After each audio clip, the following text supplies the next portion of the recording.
นี้กำลังสิไปทัศนศึกษา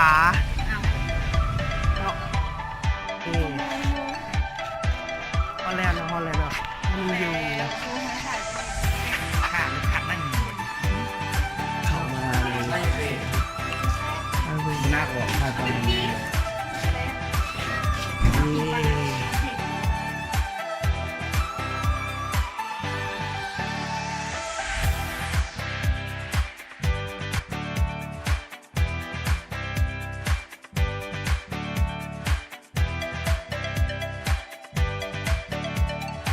ป่ะรู้สึก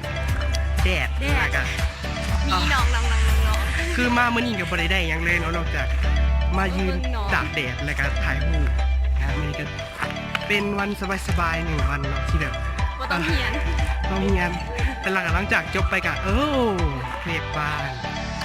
บนรายงาน บรรยายงานกองเป็นแบบรู้แล้วแหละ แกงอ้าว โอ้ยอยากกดซัว ลืมเด้อมันเบิ่งยูทูบได้ช่องยัง อย่าเพิ่ง เดี๋ยวมีบางเอ็มจิตมาใส่สุริยา ยัง เขาอยู่ไหน เขากำลังเสียอย่าง เขามาหาศูนย์ป้าปูเอานั่งเนาะนั่งพักผ่อนกันบ่เขาที่เขาอย่างไร มื่อนี้เขาก็มาต่อที่ศูนย์พัฒนาสตรีเพื่อคุณครูเกี่ยวกับศึกษาเกี่ยวกับสตรีที่อยู่ในนี้มาเพราะว่าเพิ่นมีอย่างแน่เนาะมีวิธีการเลี้ยงแนวใดเพิ่นเฮ็ดอย่างแน่ ตอนนี้กับกำลังสิ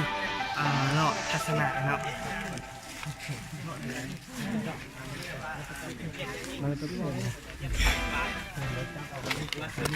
แดดนี่โคตรเข้ามาแดดหน่อยนะแดดร้ายอยู่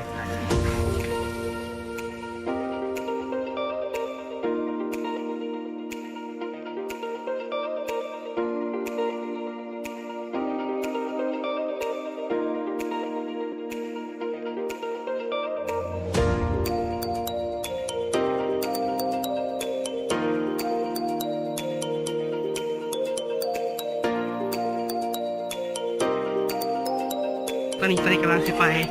เมืองกระจอกเทตลอดเลย อากาศก็แบบ ค่อนข้างโมเมนต์ค่อนข้างเลยแดดจ้า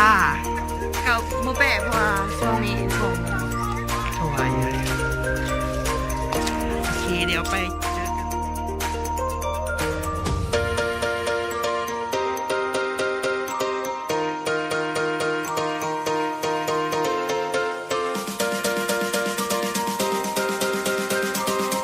หลังจากทัศนะแล้วนี่รู้สึกยังไงเนาะคน มาในเมืองคือแบบน่าสนใจกับ น้ำซุปใหญ่เลยเอ็มพาย ใกล้ละลายแล้วไงส่วนน้ำซุปมันเย็นเลยเวลาไปตัวปลาได้สองเขากินรสนั่นใส่ใส่เลือดแน่นอนเลยนะไก่กระดูกดำอ่ะ ไก่ดุกด ในไทยแนว ำเป็นเทศคือว่านะแสดงเป็นเทศ แล้วจะเป็นอะไรตกใจอยู่ โอเค thank you เอาตอบมาหน่อย ต้มยัง ถ่ายวิดีโอรู้สึกยังไงมื่อนี้ รู้สึกว่าบัวได้อย่างเลย แบบเป็นยาคูอะไรอย่างเลย แบบว่าอธิบายแบบ ย่อยเสียใจกำลังใจจ้าเลย อธิบายแบบไม่ไก่แบบเดี๋ยวค่อยเดี๋ยวเฮงมันเลยเขาเข้าใจมามึงมี ไม่ได้ยังไง ได้พูดได้ว่าไก่พันไหนอันไหนอันไหน แนวกล้องแม่แนวกล้องแม่ ฮะ แนวกล้อง เอาเข้ากันได้ที่ไหนแล้วทำมันยึดป่า พูดแต่ปลาว่ะเขาอยากพูดแต่ปลา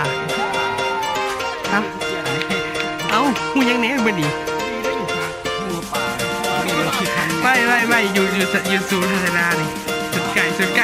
อยู่ศูนย์ไก่นี่พูดยังไงอยู่ศูนย์ไก่นี่มาแท้ ไปฟังจะพันไก่ ที่แต่คนพูดแต่พันไก่ ไ